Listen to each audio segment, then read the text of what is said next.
ไม่แน่นอนว่าตรงทฤษฎีของตนเชื่อจนล้นนั้นผิดคำสอนเชื่อรูปลักษณ์นั้นควรสังวรแม้อาจารย์สอนใช่ว่าเชื่อหมดเลย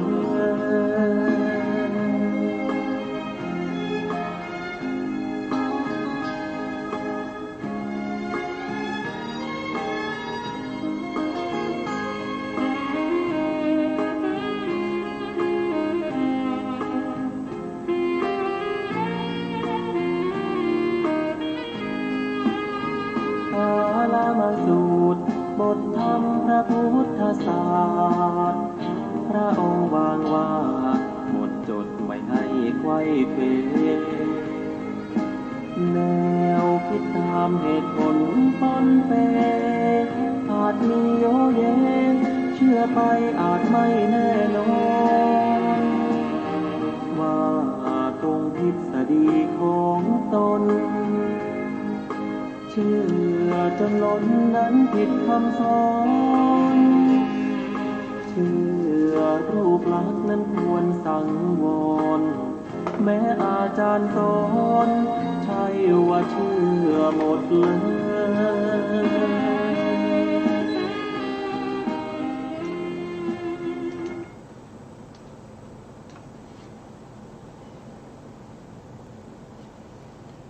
พุทธังสรณังกัจฉามิธัมมังสรณังกัจฉามิสังฆังสรณังกัจฉามิกราบนมัสการพระมหาเถระพระสังฆาธิการพระเถรานุเถระสวัสดีท่านผู้ฟังและผู้ชมทุกท่านกลับมาพบกับรายการศึกษาพระสัทธรรมเพื่อการพ้นทุกข์ครั้งนี้เป็นครั้งที่2ในเรื่องของโสนทันทสูตรนะครับซึ่งเป็นพระสูตรที่นำมาจากทีฆนิกายศีลขันธวรรคในเล่มที่12ครับซึ่งเป็นพระสูตรที่ยังพูดถึงในเรื่องของการที่พระพุทธองค์เสด็จจาริกไปเพื่อปลดเวไนยสัตว์ทั้งหลายเมื่อ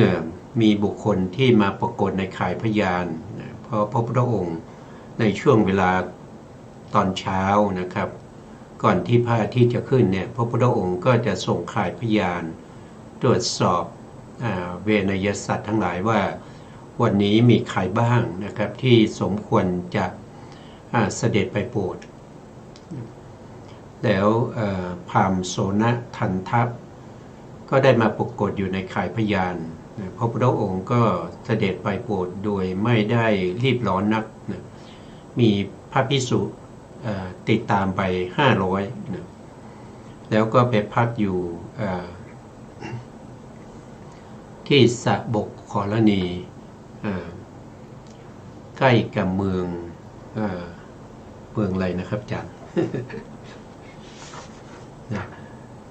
ใกล้กับเมือง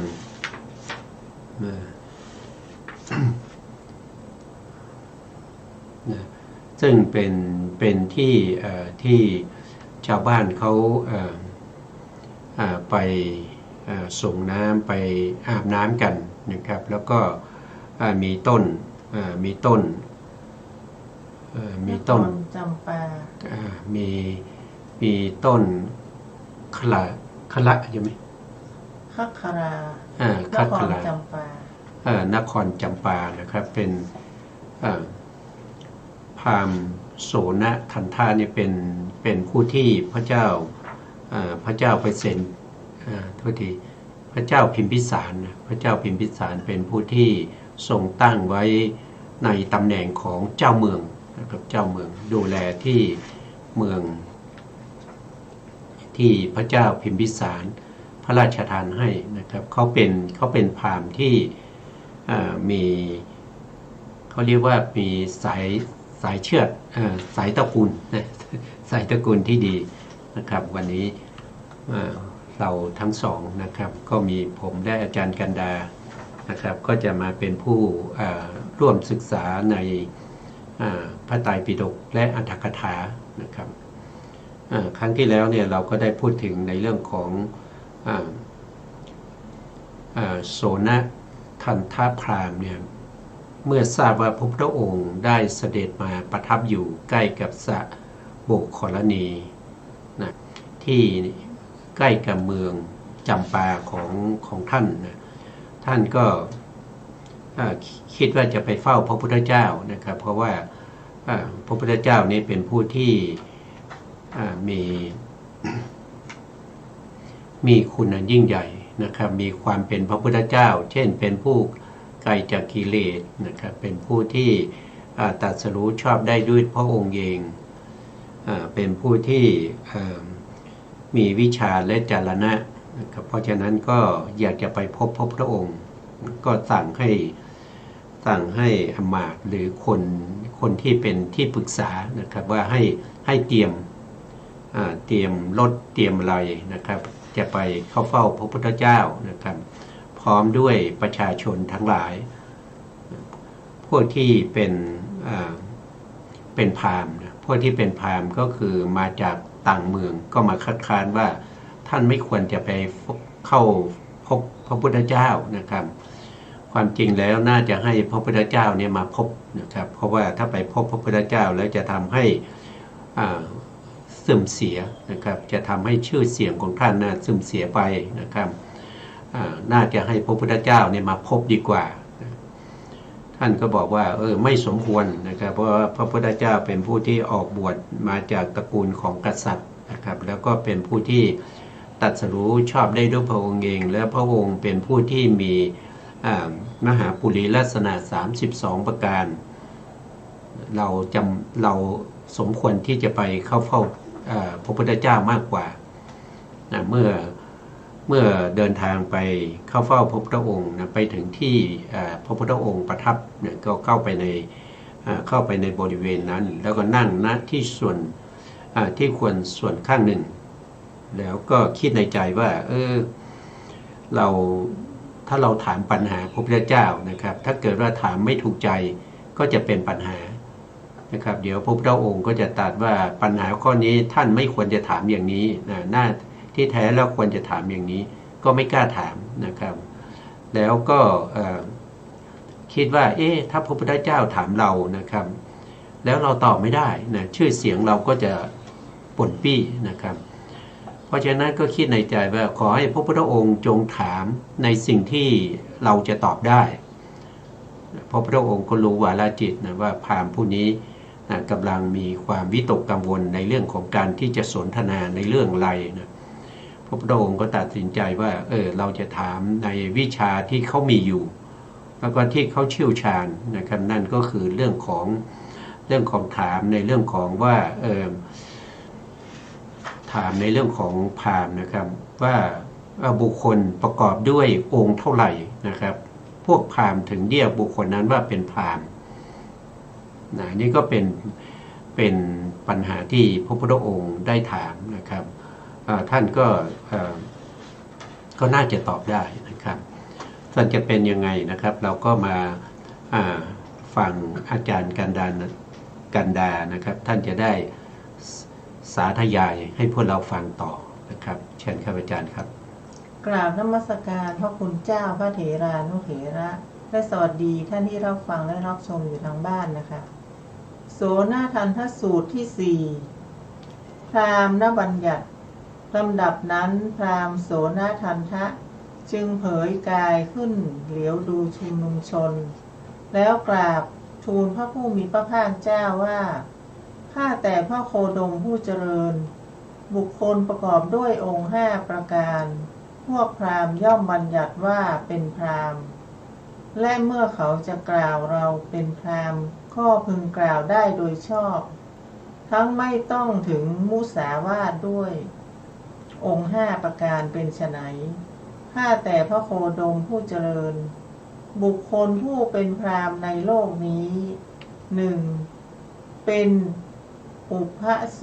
สุชาติทั้งฝ่ายมารดาและบิดามีคันเป็นที่ถือปฏิสนธิหมดจดดีตลอด7 ชั่วคนไม่มีใครจะคัดค้านติเตียนได้ด้วยการกล่าวอ้างถึงชาติ 2. เป็นผู้คงแก่เรียน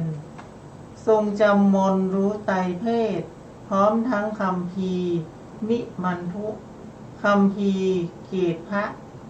พร้อมทั้งประเภทอักษรมีคัมภีร์อิติหาสะเป็นที่ห้าเป็นผู้เข้าใจตัวบทเป็นผู้เข้าใจไวยากรณ์ชำนาญในคัมภีร์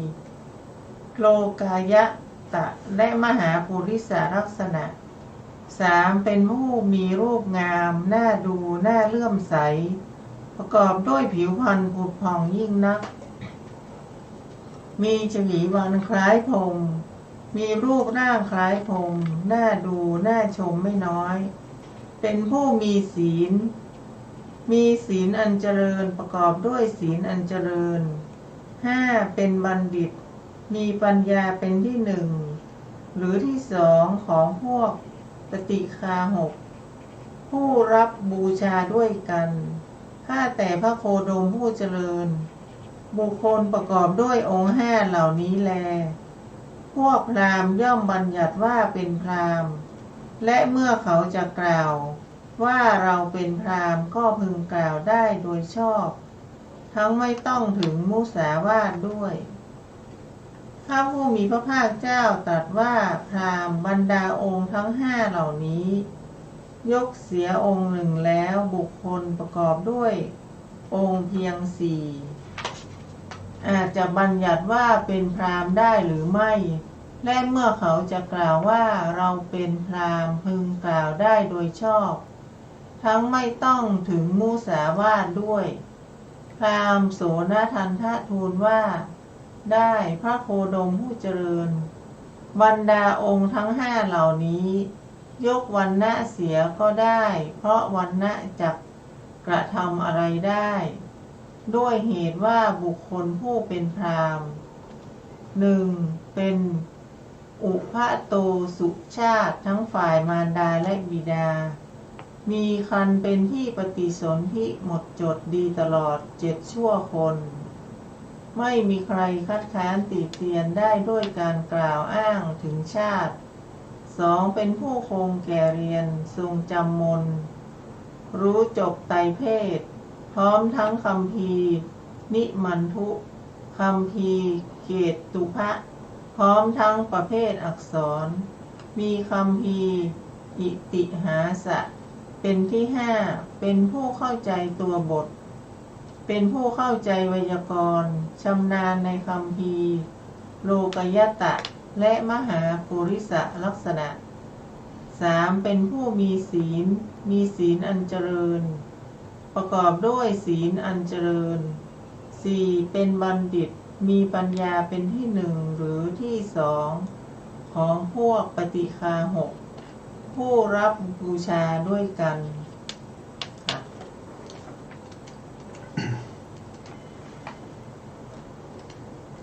ครับผมอันนี้ก็เป็นปัญหาที่พระพุทธองค์ทรงถามนะครับทรงถามแก่พราหมณ์โสนทันทะพราหมณ์โสนทันทะนี่เป็นผู้ที่ท่านมีความรู้ความเข้าใจในเรื่องของวิชาทางพราหมณ์เป็นอย่างดีนะครับแล้วก็ท่านเป็นผู้ที่จบ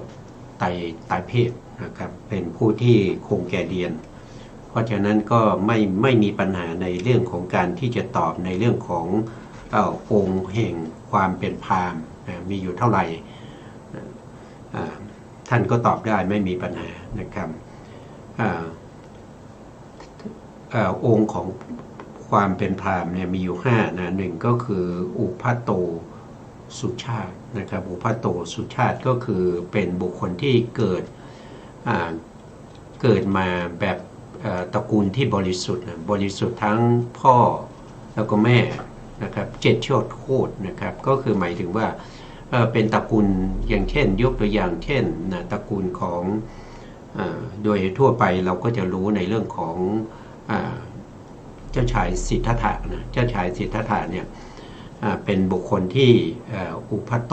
สุชาตินะครับก็คือมีตระกูลของพ่อแม่เนี่ยไม่มีตระกูลอื่นเนี่ยมาปะปนนะ7 ชั่วโคตรนะครับ7 ชั่วโคตรก็เหมือนกับตระกูลของโสนทันทะพราหมณ์เหมือนกันนะครับทางพ่อก็บริสุทธิ์ทางแม่ก็บริสุทธิ์นะครับทางปู่ทางย่านะครับแล้วก็ทางตายายก็บริสุทธิ์นะไม่มีตระกูลอื่นมาเข้ามาปะปนนะตลอด7 ชั่วโคตรนะครับติดต่อกันมาถึง7 ชั่วโคตรอันนี้เขาเรียกว่าเป็นตระกูลที่บริสุทธิ์นะเป็นตระกูลของพราหมณ์นะครับโดยท่านจะใช้คำว่าอุพัโตสุชาตินะ2ก็คือผู้ที่จะเป็นพราหมณ์ก็ต้องเป็นผู้ที่คงจะเรียนนะครับต้องเรียนในวิชาทางพราหมณ์นะครับอย่างเช่นนิมันทุนะครับเกตุพะแล้วก็มหาปุริลักษณะเหล่านี้เป็นต้นนะครับจะต้องเป็นผู้เชี่ยวชาญเป็นผู้ที่เป็นบัณฑิตในวิชาเหล่านี้นะ2ก็คือโทษที3นะข้อที่3ก็คือเป็นบุคคลที่จะเป็นพราหมณ์เนี่ยก็ต้องเป็นบุคคลที่มีรูปงามนะมีรูปงามก็คือวรรณะนี่วรรณะนะผิวพรรณดีนะครับรูปร่างดีนะพวกที่เป็นง่อยเป็นคนพิการนี่เขาก็ไม่นับเข้าพราหมณ์นะครับข้อที่4นะครับข้อที่4ก็คือเป็นผู้ที่มีศีลนะมีศีลนะครับศีลก็ศีลในศาสนาพราหมณ์กับศาสนาในพระพุทธศาสนาอาจจะแตกต่างกันบ้างนะครับแต่เขาก็บัญญัติศีล 5เขาก็มีนะครับมันอาจจะผิดเพี้ยนไปจากของเราบ้างเล็กน้อยนะครับอันนี้ต้องมีศีลนะต้องบริสุทธิ์ในเรื่องของศีลองค์ที่4องค์ที่5ก็คือจะต้องเป็นบัณฑิตนะบัณฑิตก็คือเป็นผู้ที่มีความรู้นะครับมีความรู้ความเข้าใจสามารถที่จะแก้ปัญหาต่างๆนะครับโดยเฉพาะในสมัยพุทธกาลในส่วนมากก็จะเป็นปัญหาทางโต้วาทีนะครับโต้วาทีก็คือแก้ปัญหาทางการพูดจามีไหวพริบในการพูดนะครับมีปัญญานะครับเมื่อโสนทันทะพราหมณ์เนี่ยได้กล่าวอย่างนี้พระพุทธองค์ว่าถ้าอย่างนั้นเนี่ยใน5 ข้อนี้ถ้าเราตัดเสียข้อ1บุคคลนั้นยังเป็นพราหมณ์อยู่หรือเปล่านะครับแล้วจะตัดข้อไหนนะครับท่านโสนทันทะพราหมณ์ก็ว่าก็สามารถตัดออกได้1 ข้อนะครับนะข้อนั้นก็คือข้อที่3นะข้อที่3ก็คือมีรูปงามนะครับมีวรรณะดีนะข้อนั้นไม่จำเป็นก็ได้นะครับแต่4 ข้อก็ยังจำเป็นอยู่นะครับอันนี้ท่านก็ตอบอย่างนั้นนะครับส่วนต่อไปจะเป็นยังไงนะครับเราก็ฟังอาจารย์ท่านได้สาธยายต่อนะครับข้าแต่พระโคดมผู้เจริญบุคคลประกอบด้วยองค์4เหล่านี้แลพวกพราหมณ์ย่อมบัญญัติว่าเป็นพราหมณ์และเมื่อเขาจะกล่าวว่าเป็นพราหมณ์ก็พึงกล่าวได้โดยชอบทั้งไม่ต้องถึงมุสาวาทด้วยพระผู้มีพระภาคเจ้าตรัสว่าพราหมณ์บรรดาองค์4เหล่านี้ยกเสียองค์1แล้วบุคคลประกอบด้วยองค์เพียง3อาจบัญญัติว่าเป็นพราหมณ์ได้หรือไม่และเมื่อเขาจะกล่าวว่าเราเป็นพราหมณ์ก็พึงกล่าวได้โดยชอบทั้งไม่ต้องถึงมุสาวาทด้วยพราหมณ์โสนทันทะทูลว่าได้พระโคดมผู้เจริญบรรดาองค์4เหล่านี้จะยกมนต์เสียก็ได้เพราะมนต์จะทำอะไรได้ด้วยเหตุว่าบุคคลผู้เป็นพราหมณ์ 1. เป็นอุพาโต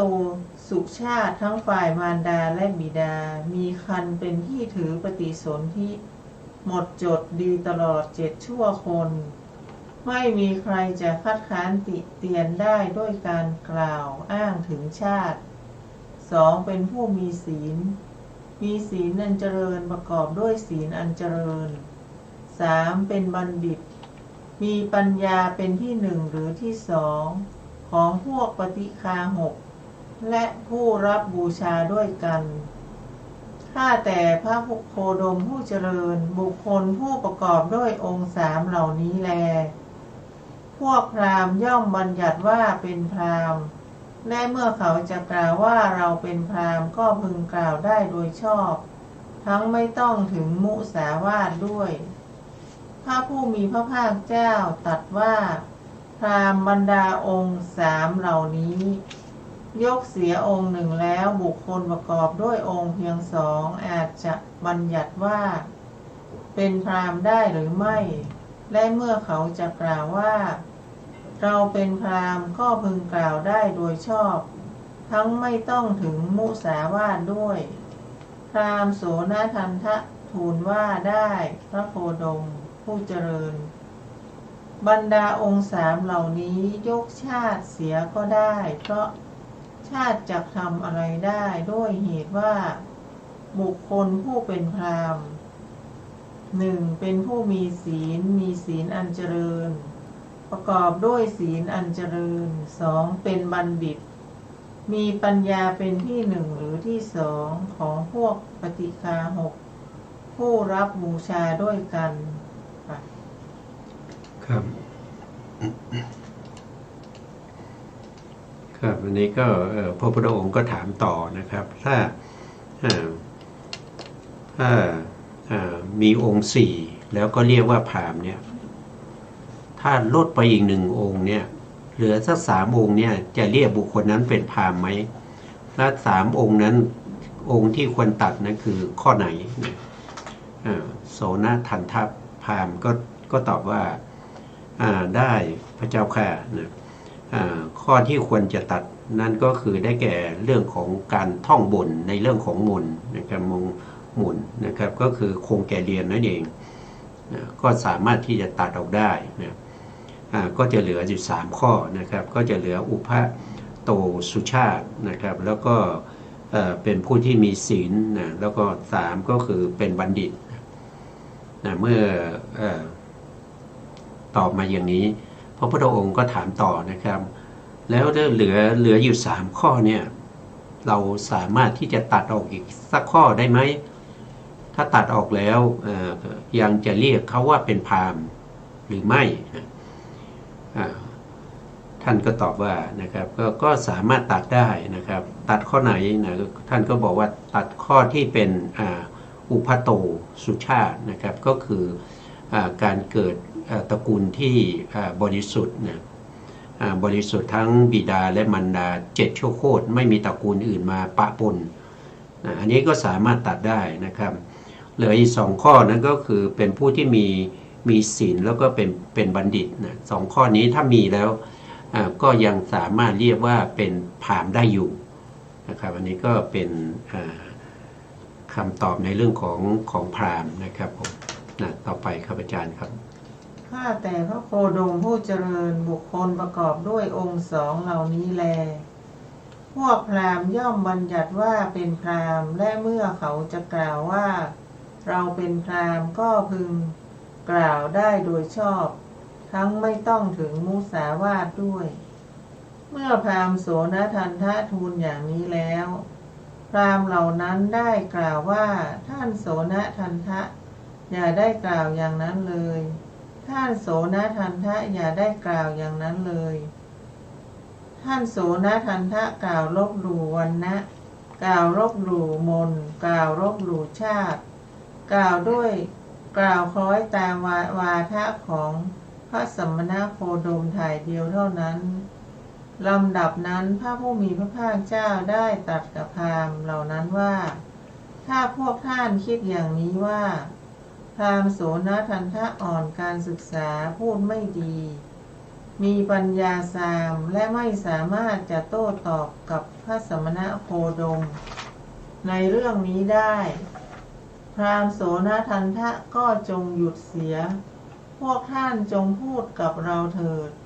แต่ถ้าพวกท่านคิดอย่างนี้ว่าพราหมณ์โสนทันทะเป็นพหูสูตรพูดดีเ เป็นบัณฑิต และสามารถจะโต้ตอบกับพระสมณโคดมในเรื่องนี้ได้ พวกท่านจงหยุดเสีย พราหมณ์โสนทันทะจงโต้ตอบกับเรา เมื่อพระผู้มีพระภาคเจ้าตรัสอย่างนี้แล้ว พราหมณ์โสนทันทะได้กราบทูลว่า ขอพระโคดมผู้เจริญทรงหยุดเถิด ขอพระโคดมผู้เจริญทรงนิ่งเสียเถิด ข้าพระองค์จักโต้ตอบเขาโดยชอบแก่เหตุ แล้วจึงกล่าวกับพราหมณ์พวกนั้นว่า ท่านทั้งหลายอย่าได้กล่าวอย่างนี้เลยว่า พราหมณ์โสนทันทะกล่าวลบหลู่วรรณะ กล่าวลบหลู่มนต์กล่าวลบหลู่ชาติ กล่าวคล้อยตามวาทะของพระสมณโคดมถ่ายเดียวเท่านั้น ข้าพเจ้าไม่ได้กล่าวลบหลู่วรรณะหรือมนต์หรือชาติเลย ครับผมนี่ก็ยังพูดถึงในเรื่องขององค์ห้านะองค์ห้าที่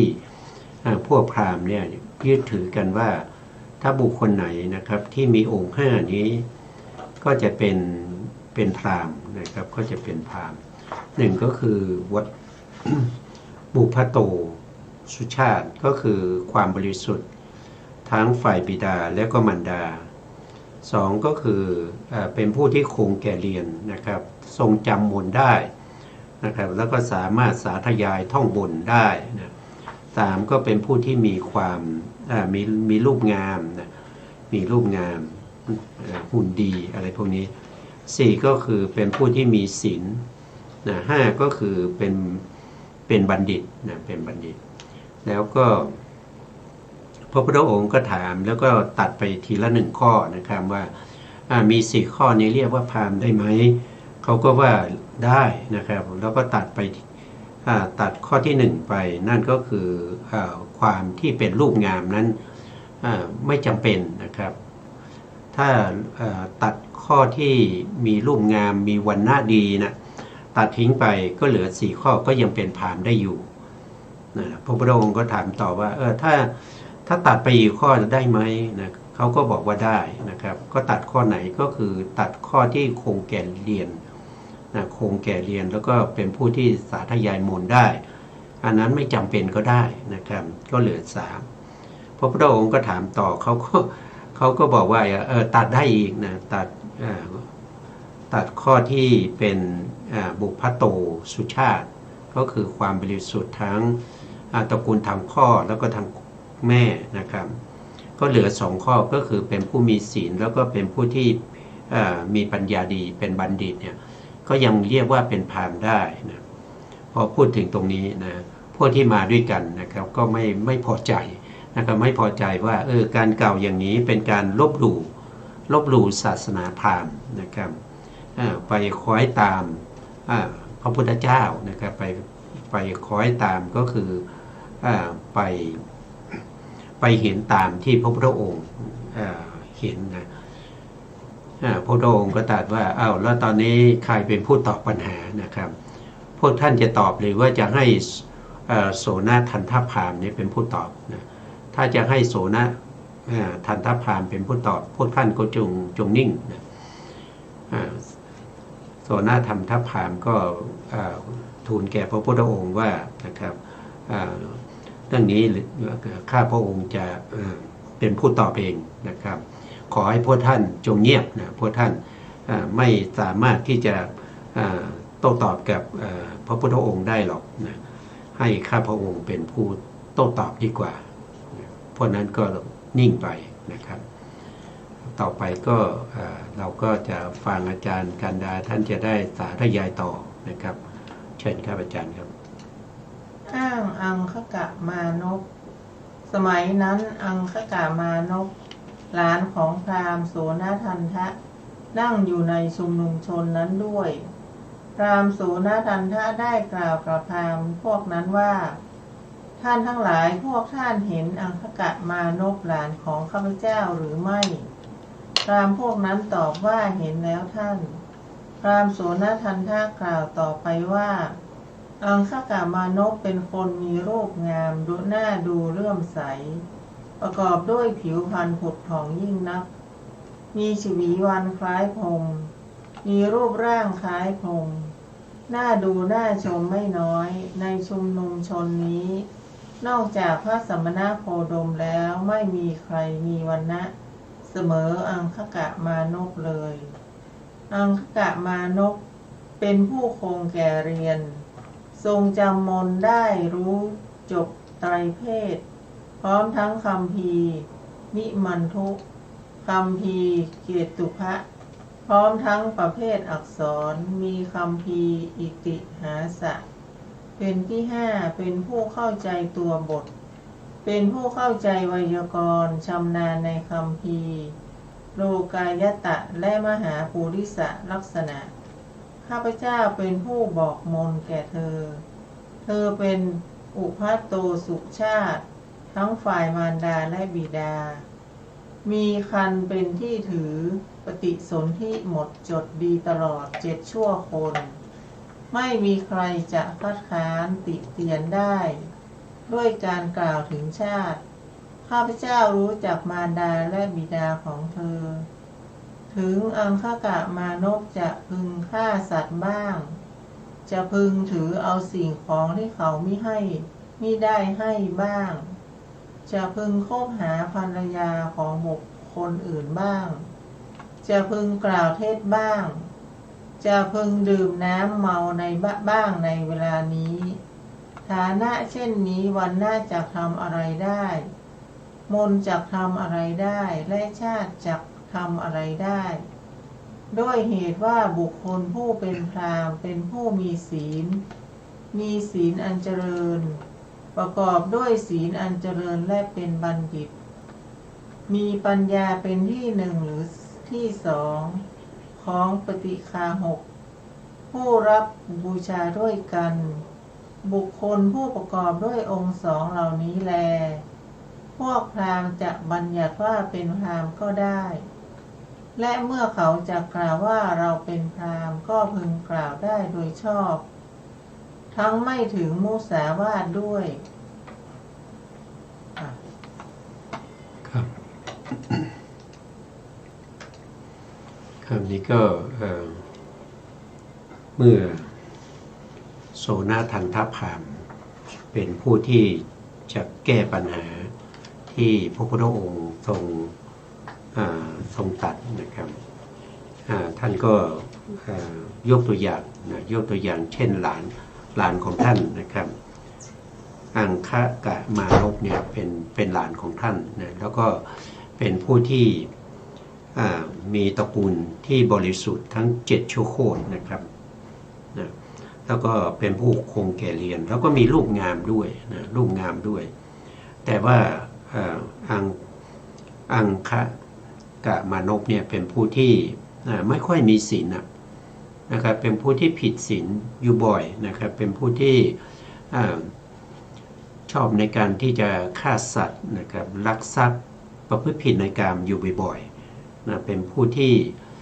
ผิดศีลอย่างนี้นะครับหลายคนพวกนี้เราจะเรียกว่าเป็นพราหมณ์หรือไม่นะซึ่งถึงแม้จะมีรูปงามนะครับมีรูปงามมีวรรณะดีหน้าตาหล่อเหลานะครับในที่นี้นอกจากพระพุทธเจ้าแล้วเนี่ยอังคกะมานพเนี่ยเป็นผู้ที่มีรูปร่างหน้าตาที่ดี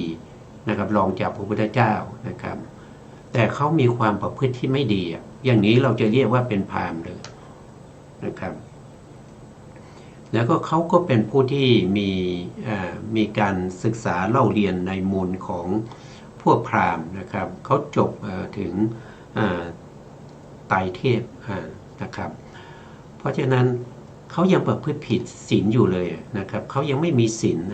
แล้วเราจะถือว่าเขาเป็นพราหมณ์ได้ยังไงนะครับเพราะฉะนั้นนะครับการที่เขาคงแก่เรียนเนี่ยก็สามารถที่จะตัดออกได้นะครับสามารถที่จะตัดออกได้เพราะเขาคงแก่เรียนแต่เขาผิดศีลนะแล้วก็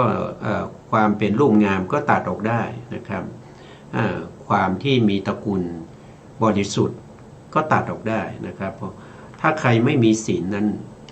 แสดงว่า ก็ไม่ได้เป็นพวกพราหมณ์นะครับพวกพราหมณ์เขาก็มีศีลนะครับศีลของพวกพราหมณ์ในที่นี้ก็พูดถึง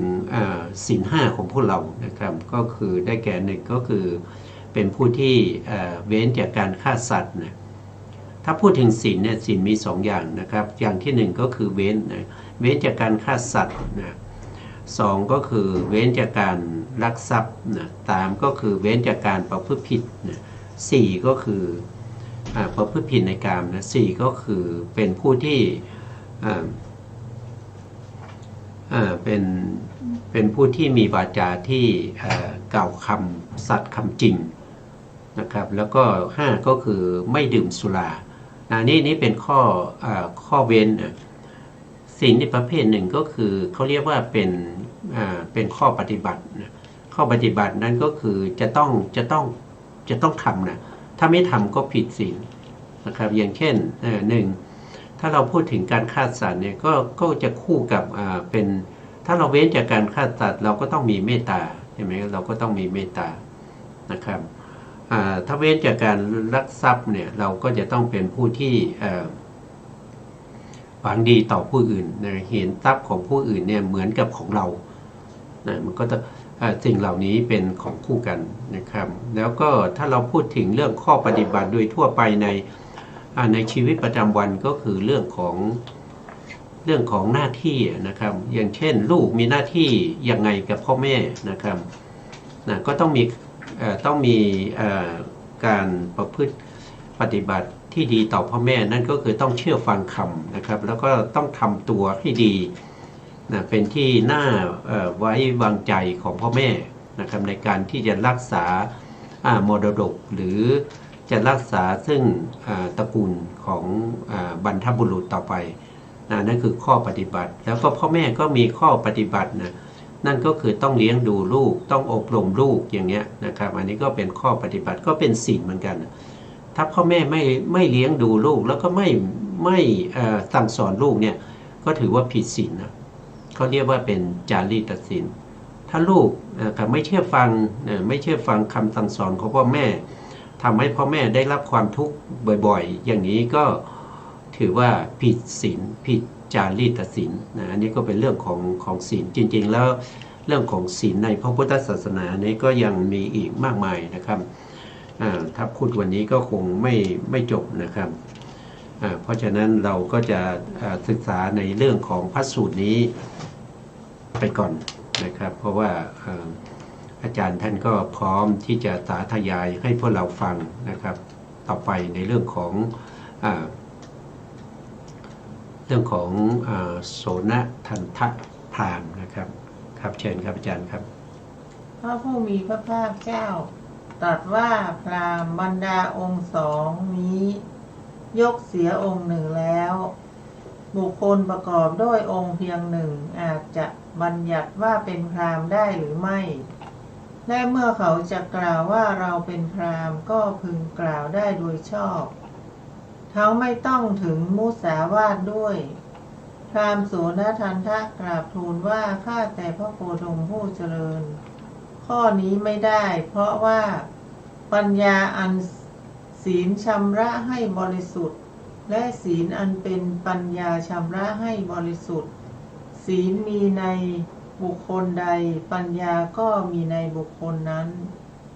ปัญญามีในบุคคลใดศีลก็มีในบุคคลนั้น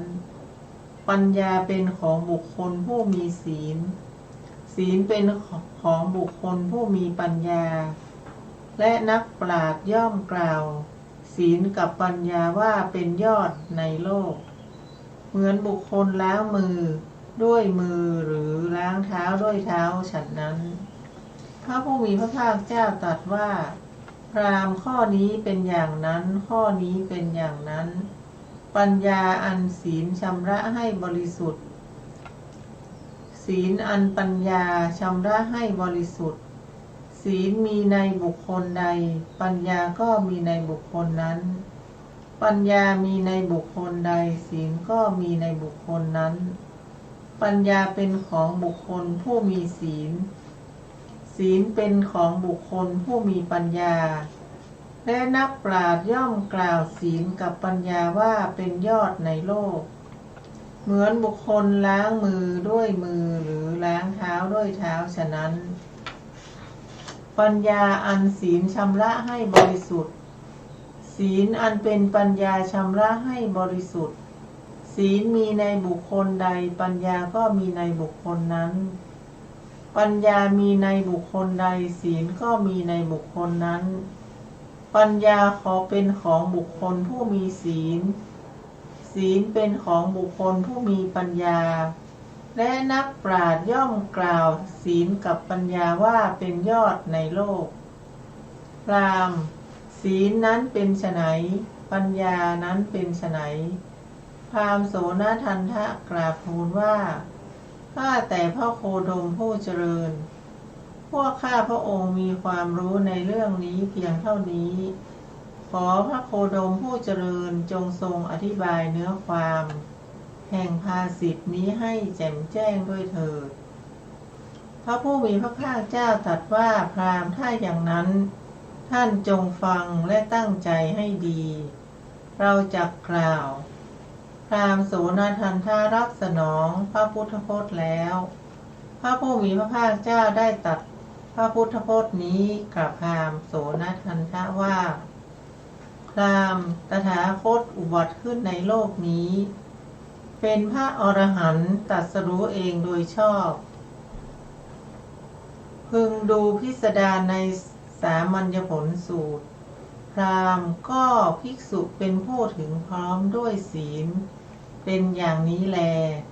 แม้ข้อนี้แลคือศีลนั้นบรรลุปฐมฌานอยู่บรรลุทุติยฌานอยู่บรรลุตติยฌานอยู่บรรลุจตุถฌานอยู่น้อมจิตไปเพื่อญาณทัสสนะแม้ข้อนี้จัดเป็นปัญญาของเธอย่อมรู้ชัดว่ากิจอื่นเพื่อความเป็นอย่างนี้ไม่ได้มีแม้ข้อนี้จัดเป็นปัญญาของเธอพราหมณ์นี้แลคือปัญญานั้นค่ะครับคำนี้ก็พระพุทธองค์ก็ได้ทรงถามต่อนะครับว่าถ้าเหลือสององค์เนี่ยนะครับที่เราเรียกว่าเป็นพราหมณ์เนี่ยถ้าตัดออกอีกหนึ่งข้อเนี่ยจะเรียกว่าเป็นพราหมณ์ได้ไหมนะโสนทันทพราหมณ์ก็ว่าไม่ได้นะครับเพราะว่าศีลเนี่ยเป็นตัวที่รักษาซึ่งปัญญานะครับผู้มีปัญญาถึงมีศีลผู้มีศีลถึงมีปัญญาเพราะว่าปัญญากับศีลเนี่ยอาศัยซึ่งกันและกันนะอันนี้เป็นหลักนะเป็นหลักนะในพระพุทธศาสนาก็เป็นอย่างนี้นะแต่ในพระพุทธศาสนานี้จะเพิ่มมาอีกข้อหนึ่งนะครับเริ่มต้นก็คือศีลใช่ไหมครับต่อมาก็คือเรื่องของสมาธินะ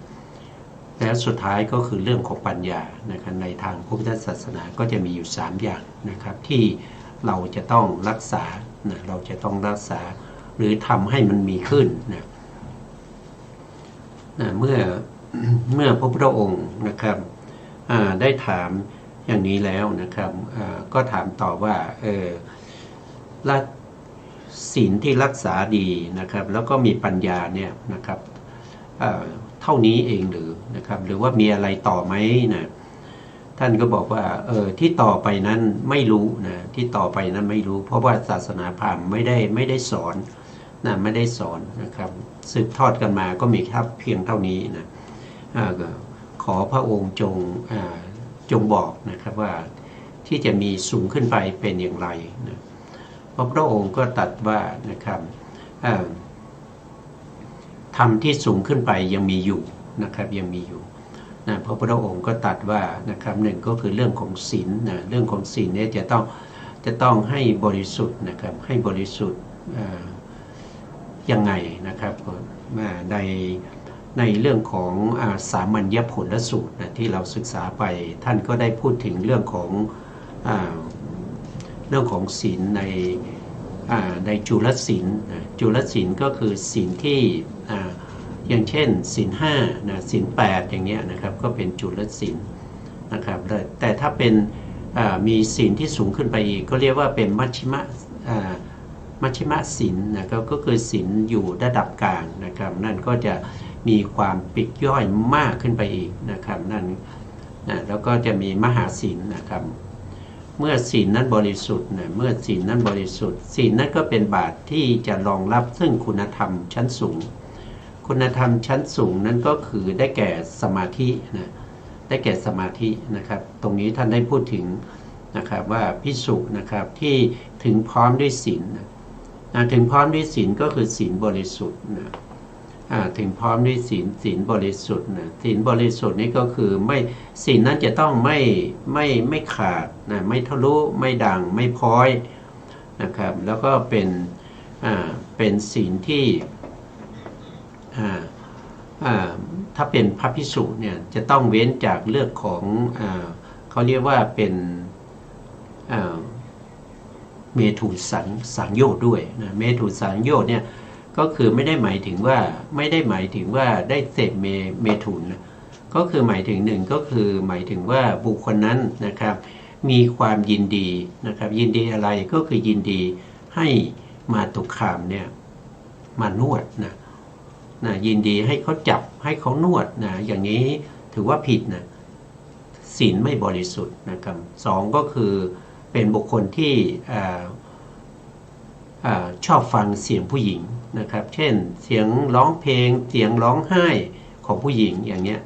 นั่นก็ถือว่าเป็นเมถุนสังโยชน์นะแล้วก็บางคนก็ชอบในการที่จะสบตาผู้หญิงนะครับแอบดูกันอย่างเงี้ยนะครับแล้วก็ต่อไปก็จะเป็นบุคคลที่ชอบพูดจาหยอกล้อกับผู้หญิงอย่างเงี้ยอันนี้ก็ถือว่าเป็นเมถุนสังโยชน์เหมือนกันนะครับโดยเฉพาะกับพระภิกษุนะครับพระภิกษุทั้งหลายเนี่ยจะต้องระวังนะครับเพราะว่าถ้าเราศีลไม่บริสุทธิ์เนี่ยการที่เราจะทำสมาธิเนี่ยมันจะไม่สามารถที่จะเข้าถึงอุปจารสมาธิได้นะเมื่อเข้าไม่ถึงอุปจารสมาธิปฐมฌานก็ไม่มีโอกาสที่จะได้นะครับเพราะปฐมฌานเนี่ยเป็นระดับที่เป็นอัปปนาสูงกว่าอุปจารสมาธินะ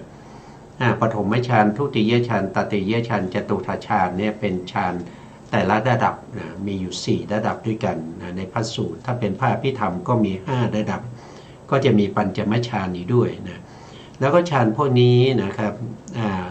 ก็เป็นบาตรนะเป็นบาตรที่จะไปรองรับในเรื่องของวิปัสสนา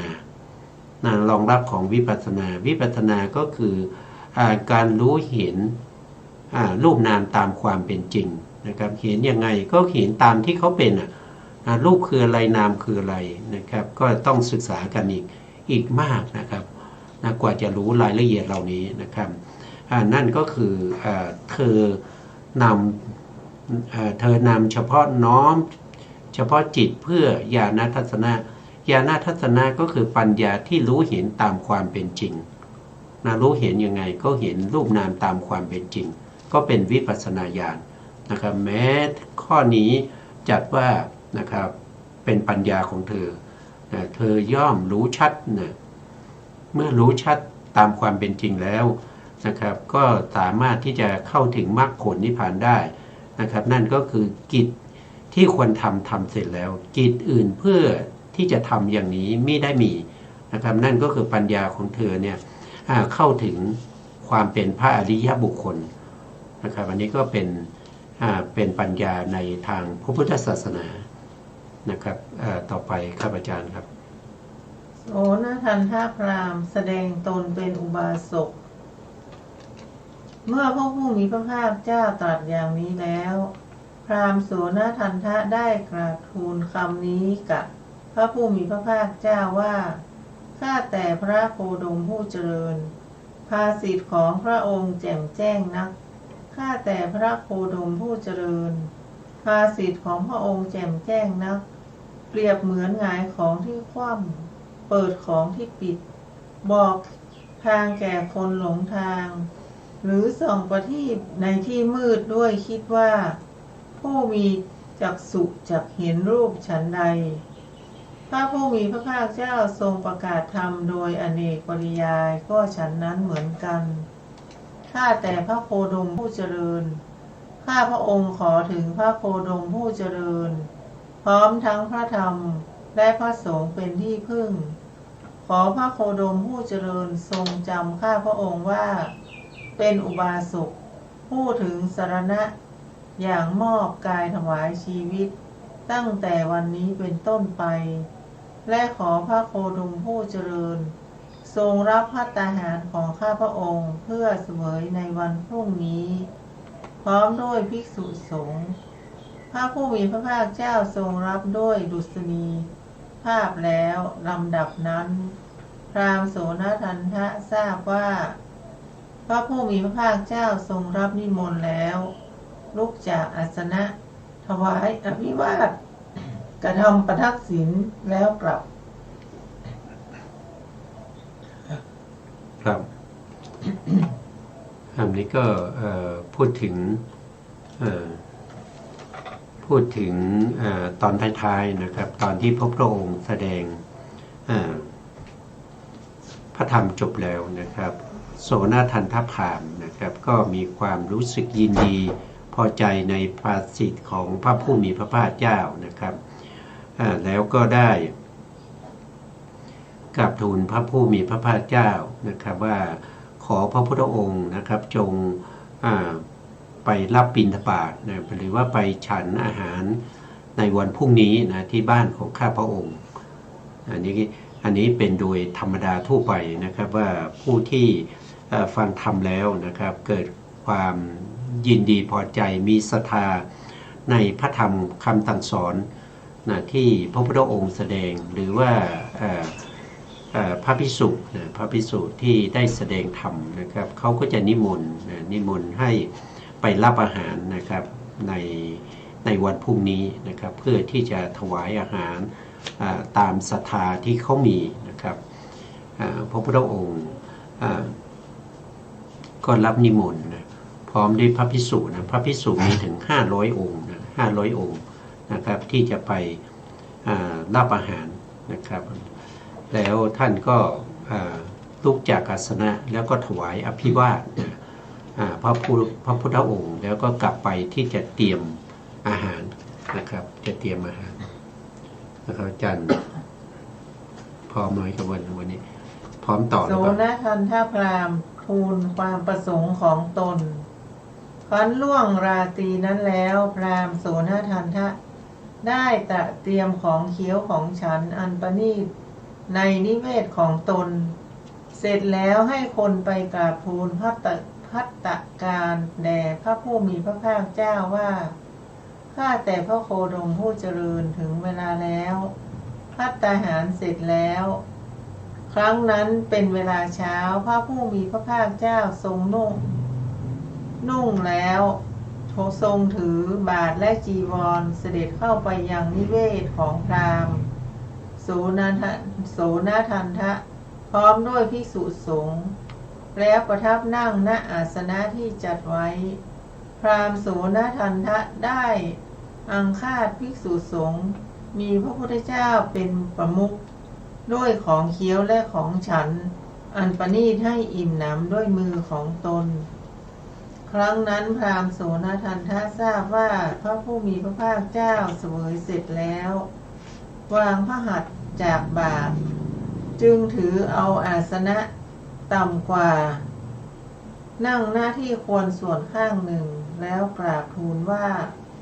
ข้าแต่พระโคดมผู้เจริญถ้าข้าพระองค์กำลังอยู่ท่ามกลางชุมนุมชนจะพึงลุกจากอาสนะถวายอภิวาทพระโคดมผู้เจริญชุมนุมชนนั้นพึงหมิ่นข้าพระองค์ด้วยเหตุนั้นได้ผู้ที่ถูกชุมนุมชนหมิ่นพึงเสื่อมยศผู้เสื่อมยศพึงเสื่อมจากโภคสมบัติเพราะได้ยศข้าพระองค์จึงมีโภคสมบัติข้าแต่พระโคดมผู้เจริญ ถ้าข้าพระองค์อยู่ท่ามกลางชุมนุมชนจะพึงประคองอัญชลี ขอพระโคดมผู้เจริญจงเข้าพระทัยว่า แทนการลุกจากอาสนะข้าพระองค์กำลังอยู่ในท่ามกลางชุมนุมชน จะพึงเกลื่องผ้าโพกออก ขอพระโคดมผู้เจริญทรงเข้าพระทัยว่า แทนการอภิวาทด้วยศีรษะถ้าข้าพระองค์กำลังไปในยานพึงลงจากยานแล้วถวายอภิวาทชุมนุมชนนั้นพึงดูหมิ่นข้าพระองค์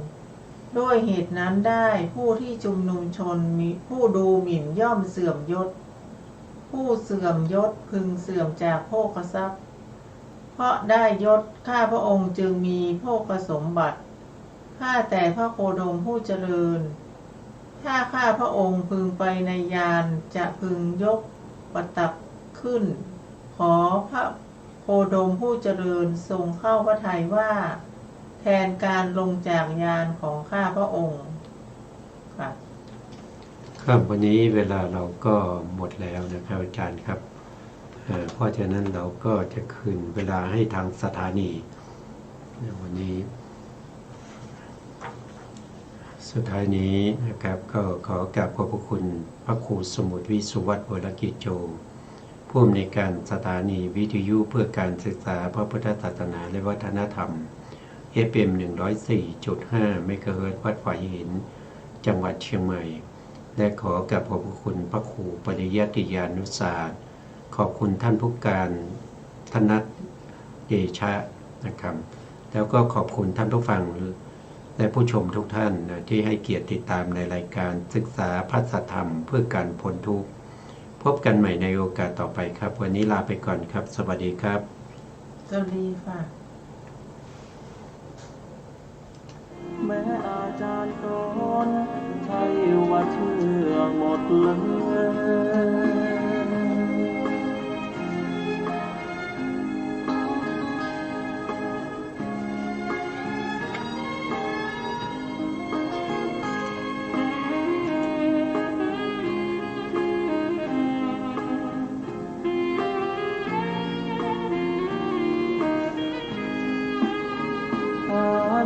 สูตรบทธรรมพระพุทธศาสตร์พระองค์วางว่าหมดจดไม่ให้ไขว้เขวแนวคิดตามเหตุผลปนเปอาจมีโยเยเชื่อไปอาจไม่แน่นอน